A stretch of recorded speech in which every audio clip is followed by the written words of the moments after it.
தேவலோகத்தில் சித்திரகுப்தன் அடுத்து யாருடைய மரணம் என்று கணக்கிட்டு யமதர்மனிடம் அந்த பட்டியலை கொடுத்தான். அதை பார்த்த யமதர்மன் யமதூதனை அழைத்து, ஒரு பெண்ணின் உயிரை இன்று நீ எடுக்க வேண்டும் என்றும் அந்த பெண் யார் என்று அடையாளம் காட்டி யமதூதனை பூலோகத்திற்கு அனுப்பி வைத்தார்.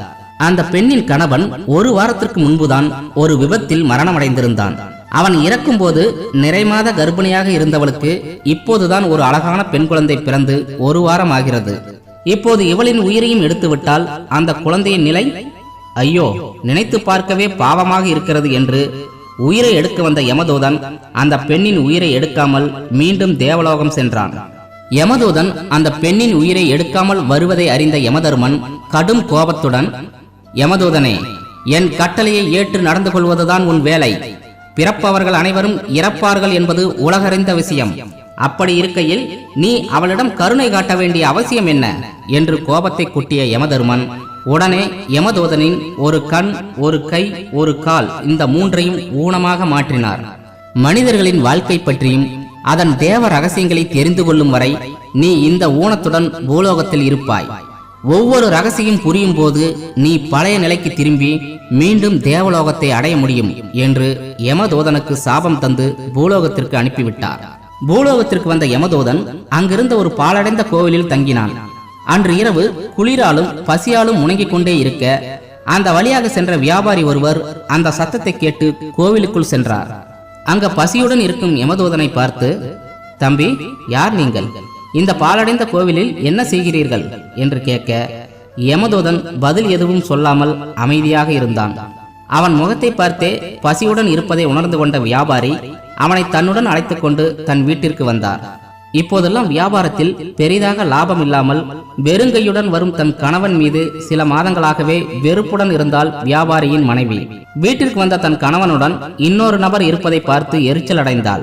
அப்போது யமதூதனை கோபமாக முறைத்துவிட்டு தன் கணவனை மட்டும் வீட்டிற்குள் அழைத்தாள். வீட்டிற்குள் சென்ற கணவன் தன் மனைவியிடம் நல்லவிதமாக எடுத்து கூறி அவனின் ஊனத்தை பற்றியும், மற்றவர்களைப் போல் உடல் நன்றாக இருந்திருந்தால் நான் கண்டுகொள்ளாமல் வந்திருப்பேன், இவனின் நிலைமையை நீ நினைத்துப்பார் என்று கூற அவளும் மனம் இறங்கி வீட்டிற்கு வெளியே நின்ற யமதூதனை சிரித்த முகத்துடன் அன்புடன் வரவேற்றாள். அப்போது யமதூதனின் ஊனமாக இருந்த கால் சரியாக யமதூதன் ஆச்சரியத்துடன் மனித வாழ்க்கையில் மறைந்துள்ள முதல் தேவ ரகசியத்தை புரிந்து கொண்டான். பிறகு அந்த வியாபாரியுடன் பல ஊர்களுக்கு காலத்திற்கு ஏற்ப வியாபாரங்களை செய்து கொண்டு 10 வருடங்கள் அப்படியே உருண்டோடின. அப்போது ஒரு நாள் வியாபாரத்தில் இருக்கும்போது ஒரு பணக்காரரும் அவருடன் ஒரு அழகான பெண் குழந்தையும் வருவதை பார்த்தான். அந்த குழந்தையை பார்த்ததும் யமதூதனின் மனதிற்குள் ஏதோ ஒரு இனம் புரியாத அதிர்வலிகள் உண்டானது. பிறகு அந்த வியாபாரியிடம் யார் அந்த குழந்தை என்று விசாரிக்க அந்த குழந்தை தான் இறக்கப்பட்டு உயிரை எடுக்காமல் சென்ற அந்த பெண்ணின் குழந்தை என்றும், ஒரு வார குழந்தையாக இருக்கும்போது அவள் தாய் இறந்ததால் அந்த பணக்காரர் அவளை தத்தெடுத்து கொண்டார் என்ற விவரத்தை அறிந்ததும் யமதூதனின் ஊனமாக இருந்த கை சரியானது. அப்போதுதான் வாழ்க்கையின் இரண்டாவது தேவ ரகசியத்தையும் யமதூதன் புரிந்து கொண்டான். மறுநாள் பக்கத்து ஊரின் மிகப்பெரிய செல்வந்தன் வியாபாரியை தேடி வந்தான். தான் யார் என்று அறிமுகப்படுத்திக் கொண்டவன் தனக்கு சந்தன கட்டைகளால் செய்யப்பட்ட கட்டில் ஒன்று வேண்டும் என்றும் அதை நீங்கள் தான் தயார் செய்து தர வேண்டும் என்று ஒரு மிக பெரும் தொகையை வியாபாரியிடம் கொடுத்துவிட்டு சென்றான்.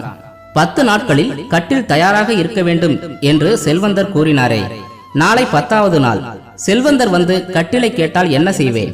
சந்தன கட்டைகள் மட்டுமே இருக்கிறது, இன்னும் எதையும் செய்யவில்லையே என்று வியாபாரி பதற்றமானார்.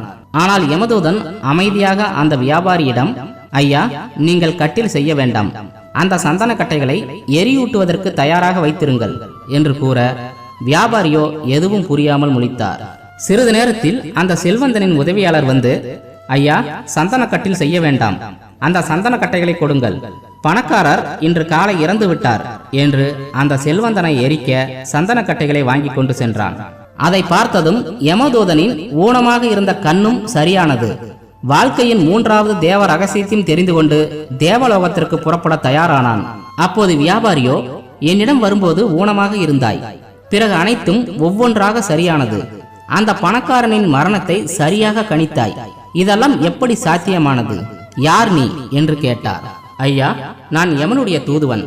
ஒரு தாய் இறந்து போனால் அந்த குழந்தைக்கு யார் கதி என்று பரிதாபப்பட்டு அந்த தாயின் உயிரை எடுக்காமல் விட்டதனால் பூமிக்கு சென்று தேவ ரகசியத்தை தெரிந்து கொண்டு வா என்று யமதர்மன் என்னை இங்கே அனுப்பினார். அதனால்தான் பூமிக்கு வந்தேன். இப்போது அந்த தேவ ரகசியங்களை தெரிந்து கொண்டேன். நான் திரும்ப தேவலோகத்திற்கு செல்கிறேன் என்று யமதூதன் கூற, மனிதர்களின் தேவ ரகசியமா? அப்படியென்றால் என்ன? எனக்கும் கொஞ்சம் கூறுங்கள் என்று வியாபாரி கேட்க, முதல் நாள் என்னை உன் வீட்டிற்கு அழைத்து சென்ற போது உன் மனைவி என்னை கோபமாக பார்த்தாள் அல்லவா? அப்போது அவள் முகத்தில் தரித்திர தேவி தெரிந்தது. 10வது நிமிடம் என்னை சாப்பிடவா என்று கூப்பிடும்போது அந்த முகத்தில் அன்னை மகாலட்சுமி தெரிந்தார். அப்போது இந்த உலகத்தில் ஒருவன் பணக்காரனாக இருப்பதற்கும் ஏழையாக இருப்பதற்கும் அவனுடைய எண்ணங்கள் தான் காரணம் என்று தெரிந்து கொண்டேன். ஒருவனின் வாழ்க்கையில் தரித்திரம் போய் மகாலட்சுமி வருவதற்கு 10 நிமிடங்கள் தான் தேவை என்றும் தெரிந்து கொண்டேன். அது எப்போது எப்படி வேண்டுமானாலும் நடக்கலாம் என்றும் தெரிந்து கொண்டேன். இது நான் உணர்ந்த முதல் தேவ ரகசியம். 10 வருடம் கழித்து ஒரு செல்வந்தன் ஒருவருடன் ஒரு பெண் குழந்தை வந்தாள் அல்லவா? அதுதான் நான் இதன் அம்மா இறந்து விட்டால் யார் பார்த்து கொள்வார்கள் என்று நினைத்த குழந்தை. நிஜமான தாய் வறுமையில் தவித்துக் கொண்டிருந்தாள். ஆனால் அவள் இறந்தாலும் அந்த குழந்தையை பாதுகாக்க அன்பான வசதி படைத்த ஒரு செல்வந்தனை இறைவன் தயாராக வைத்திருக்கிறான். ஒரு யமதூதனாகிய எனக்கே அந்த குழந்தையின் மீது கருணை இருக்கும் போது இறைவனுக்கு இருக்காதா? அவன் அதற்கு ஒரு மாற்று வழி வைத்துக் கொண்டுதான் அந்த உயிரை எடுப்பான். இது நான் உணர்ந்த 2வது தேவ ரகசியம் என்று யமதூதன் கூறினான். 3 நாட்களில் சாக போகிறவன் இன்னும் 20 வருடங்கள் நான் உயிரோடு இருக்கப் போகிறேன் என்று நினைத்துக் கொண்டு விலை உயர்ந்த சந்தனக்கட்டில் செய்யும்படி உங்களிடம் ஒரு செல்வந்தன் பணம் தந்தான் அல்லவா?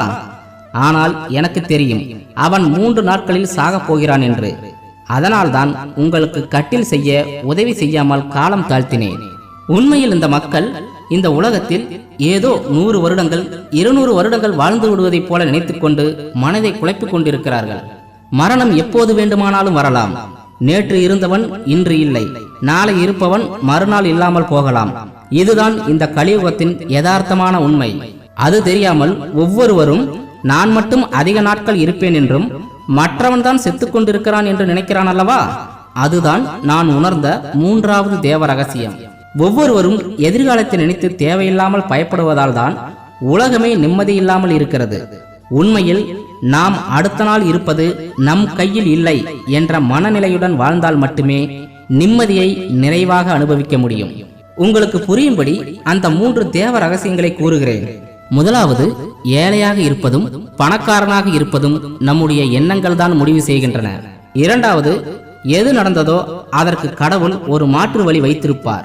மனிதனின் மனதில் உள்ள அகங்காரத்தாலும் அறியாமையினாலும் அவர்களால் அதை புரிந்து கொள்ள முடிவதில்லை. 3வது, எந்த நேரத்திலும் ஒருவனுக்கு மரணம் வரலாம்.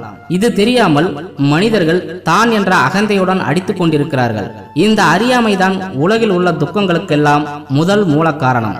இவைதான் அந்த 3 தேவ ரகசியங்கள் என்று கூறிவிட்டு யமதூதன் அங்கிருந்து மாயமானான்.